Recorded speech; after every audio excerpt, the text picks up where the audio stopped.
నమస్తే, నేను మీ పద్మావతి. ఈరోజు మనతో పాటు దైవజ్ఞ బ్రహ్మశ్రీ వీరాపురం సుబ్రహ్మణ్య స్వామి గారు ఉన్నారు. మరి ఆయనతో మాట్లాడేద్దాం. నమస్కారం గురుగారు. శుభాశీస్సులండి.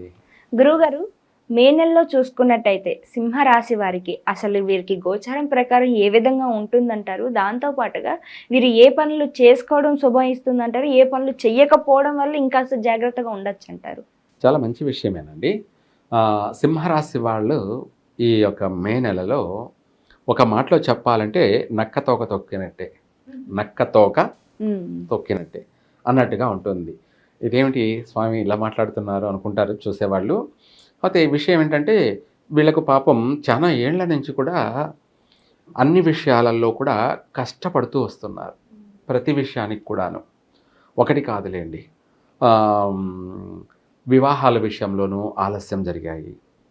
లేదు, వివాహమైన వాళ్ళు భార్యాభర్తల మధ్య బాగా మనస్పర్ధలు, గొడవలు, కొట్లాట్లు, కోర్టు వ్యవహారాలు, విడిపోయినటువంటి సమస్యలు, లేదా ఎక్కువగా అధికంగా ఎడబాట్లు, వీటితో పాటు మళ్ళీ ఆర్థిక సమస్యలు, అటు పుట్టింటి నుంచి సమస్యలే, మెట్టినింటి నుంచి సమస్యలే, అటు ఉద్యోగాల్లోనూ సమస్యలే.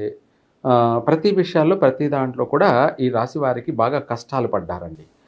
అయితే ఈ మే నెలలో మాత్రం వీళ్లకు ఆ సమస్యల నుంచి బయటపడతారు. సింహరాశి వాళ్ళు ఈ మే నెలలో అయితే ఓవరాల్గా సంవత్సరాంతం తీసుకుంటే మాత్రం కష్టాలు ఉన్నాయి, కానీ ఈ మే నెలలో సంతోషకరమైన జీవితాన్ని గడుపుతారు. ఎండాకాలంలో వర్షం పడితే ఎలాగుంటుందో, ఎండలు మంచి ఎండల్లో వర్షం పడితే ఎలా ఉంటుంది? ఇప్పుడు అదే కదండి జరుగుతుంది. అసలు ఏంటో అర్థం కావట్లేదు. వాతావరణ మార్పులు కూడా అలాగే ఉన్నాయి. ఇప్పుడు ఎండాకాలంలో వర్షాలు పడుతున్నాయి. అట్లాగే వీళ్ళ జీవితంలో కూడా ఇంకా మంచి రోజులు ఉన్నాయి అని ఇదొక గుర్తు. ఆ టైప్లో మే నెల అనేది వీళ్ళకు కలిసి వచ్చే కాలమే, మంచి అనువైన మాసం అని చెప్పాలి సింహరాశి వాళ్ళకి. ఈ రాశి వాళ్ళకి ఆర్థికంగానూ పర్వాలేదు. అంటే ఏంటంటే ఈ నెలలో కూడా వీళ్ళు గృహయోగం కొనే అవకాశాలు కూడా ఉన్నాయి. ఒకవేళ లేని పక్షాన కూడా ప్రయత్నం చేసుకుంటే నెరవేరుతుంది. ఇంకొకటి కూడా చేసుకుంటే మరి ఏమిటి, మనము తర్వాత ఫ్యూచర్లో దీన్ని తీర్చగలమా అనే డౌట్ కూడా వస్తూ ఉంటాయి. మనం కొన్న సమయం బాగుంది కాబట్టి కష్టపడైనా సరే ఏదో ఒక రకంగా దాన్ని తీర్చుకుంటూనే వెళ్ళగలరు. సమయం అనేది ముఖ్యం. అదే ఇంగ్లీష్ వాళ్ళు ఏమంటారు, గుడ్ టైం అంటారు. గుడ్ టైం బాబు, గుడ్ టైం. అట్లాగే శుభ సమయం అన్నట్టుగా శుభమాసం కాబట్టి ఈ మాసంలో నువ్వు అప్పు చేసి కొన్నా కూడా ఆ ఇంటికి ఎంతైతే అప్పు చేసావో దాన్ని ఏదో ఒక రకంగా తీర్చుకుంటూ పోగలవు. గృహం నిలబడిపోతుంది, అప్పు కూడా తీరుతుంది ఫ్యూచర్లో. మనం చేసినటువంటి సమయం అనేది ముఖ్యమైనటువంటిది. ఎవరికైనా కూడా, ఎంతటి వారికైనా ఎవరికైనా ఏ దానికైనా కూడా శుభ సమయం అనేదే ముఖ్యమైనది. ఆ విధంగా సింహరాశి వాళ్ళకి మే నెల అనేది శుభమాసం కాబట్టి ఈ మాసం వీళ్ళకు కలిసి వస్తుంది. చక్కగా విద్యార్థులకు కూడా కలిసి వచ్చే అవకాశాలు ఉన్నాయి ఈ మే నెలలో. అలాగే వాహనం కొనాలనుకున్న వాళ్ళు ఈ నెలలో కొనవచ్చు.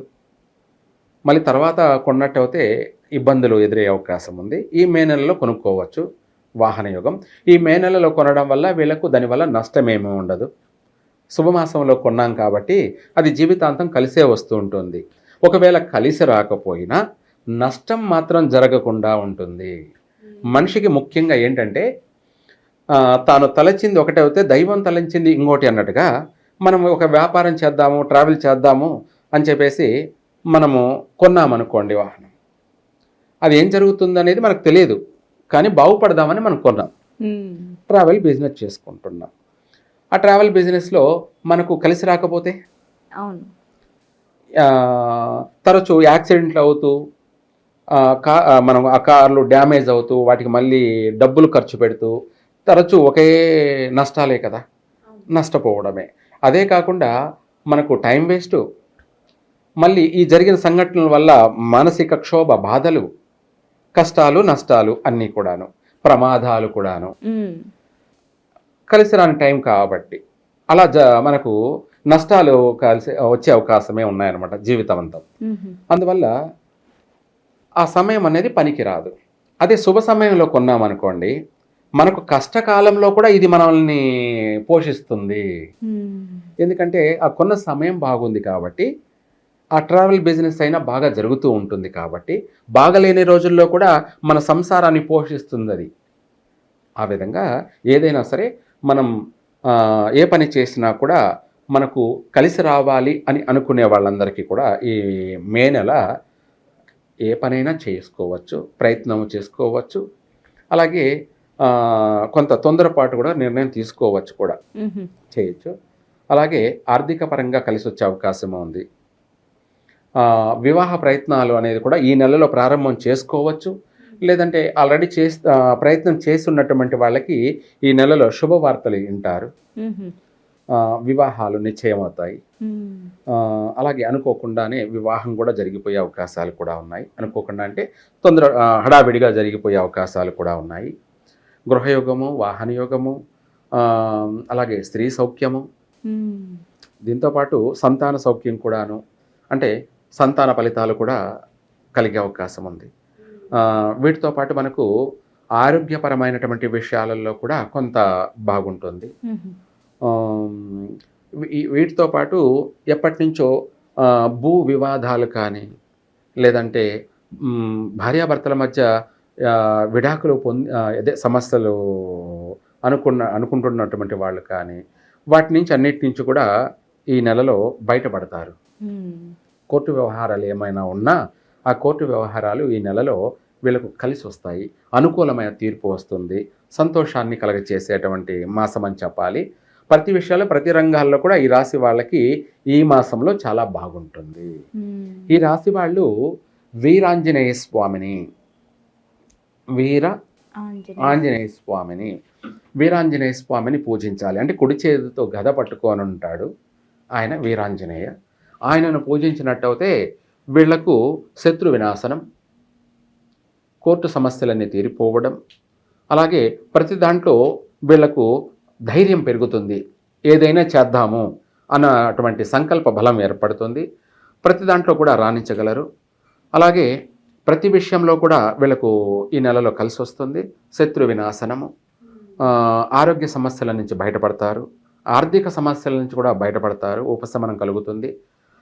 కొత్త ప్రయత్నాలకు శ్రీకారం చుడతారు. నూతన వ్యాపారాలు కూడా ప్రారంభం చేసుకోవచ్చు ఈ మాసంలోనే. కలిసి వస్తుంది కూడాను, బాగుంటుంది, చక్కగా అభివృద్ధి చెందుతారు. గురువుగారు చాలా చక్కగా వివరించారు. అయితే పరిహారాల విషయాలకు వస్తే మరి ఎంత బాగున్నప్పటికీ కూడా కాస్త మనం పరిహారాలు చేసుకున్నట్టయితే ఇంకాస్త బాగుంటుంది కాబట్టి మరి వీరు ఏ దేవాలయాన్ని సందర్శించాలంటారు, ఎటువంటి పరిహారాలు పాటించాలంటారు? ఇందాక చెప్పాను కూడాను, వీరాంజనేయ స్వామి. ఓకే. ఓన్లీ సింహరాశి వాళ్ళు వీరాంజనేయ స్వామిని మాత్రమే దర్శనం చేసుకోవడం, పూజించడం కానీ, ఇంకా చెప్పాలంటే ఆయనకు వడమాలలు వేయడం కానీ. ఇదే కాకుండా వీరాంజనేయ స్వామికి పెసరపప్పు, బెల్లము పెసరపప్పు నైవేద్యం పెట్టడం వీళ్ళకు శుభసూచికాలని కలగచేస్తాడు ఆయన. ఎటువంటి సమస్యల నుంచి అయినా కూడా త్వరగా బయటపడతారు. చాలా చక్కగా వివరించారు గురువుగారు. అయితే పరిహారాల విషయాలకు వస్తే కనుక ప్రతిదీ కూడా చాలా చక్కగా వివరించారు. ధన్యవాదాలు గురువుగారు. సర్వే జన సుఖినో భవంతు.